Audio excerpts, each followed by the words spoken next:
Hi friends, இன்றைக்கி வந்து பன்னீர் butter masala எப்படி செய்ய போகிறதுன்னு பார்க்க போகிறோம்.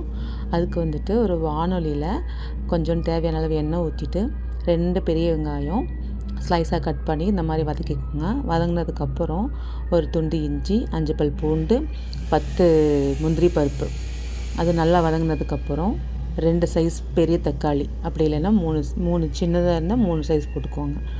3 நம்பர் தக்காளி போட்டு கொஞ்சம் தேவையான அளவு உப்பு போட்டு நல்லா வதக்கிக்கோங்க. வதங்கினதுக்கப்புறம் அதை மிக்ஸி ஜாரில் போட்டு பேஸ்ட் பண்ணி எடுத்து வச்சுக்கோங்க. அப்புறம் வடைச்சட்டியில் பட்டர் இல்லைன்னா நெய் ஊற்றிக்கோங்க.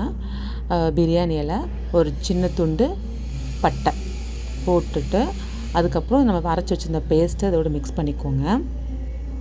மிக்ஸ் பண்ணதுக்கப்புறம் ஒரு அரையிலேருந்து 1 ஸ்பூன் அளவுக்கு மிளகாத்தூள், அப்புறம் 1/2 ஸ்பூன் வந்துட்டு கரம் மசாலா ஆட் பண்ணிக்கோங்க. உப்பு வந்து தேவைன்னா போட்டுக்கோங்க, செக் பண்ணிக்கோங்க. சரியா?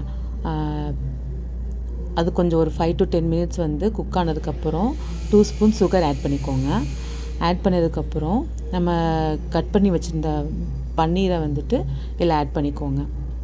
ஆட் பண்ணிவிட்டு ஒரு 2 to 5 மினிட்ஸ் வந்து சிம்மில் கொதிக்க விடுங்க. ரொம்ப மிக்ஸ் பண்ணாதீங்க, பன்னீர் வந்து அப்புறம் கரைஞ்சிரும்.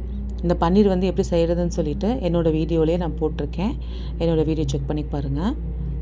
2 to 5 மினிட்ஸ் கொதிச்சு வந்ததுக்கப்புறம் கஸ்தூரி மேத்தி இல்லைன்னா கொத்தமல்லி தழை போட்டு இறக்கிடுங்க. அவ்வளோதான். நீங்கள் வேணும்னா இறக்கும்போது கொஞ்சோல ஃப்ரெஷ் க்ரீம் ஆட் பண்ணுவாங்க, அப்படி இல்லைன்னா நெய் ஆட் பண்ணிவிட்டு இறக்கிடுங்க. சூப்பராக இருக்கும். தேங்க்ஸ் ஃபார் வாட்சிங்.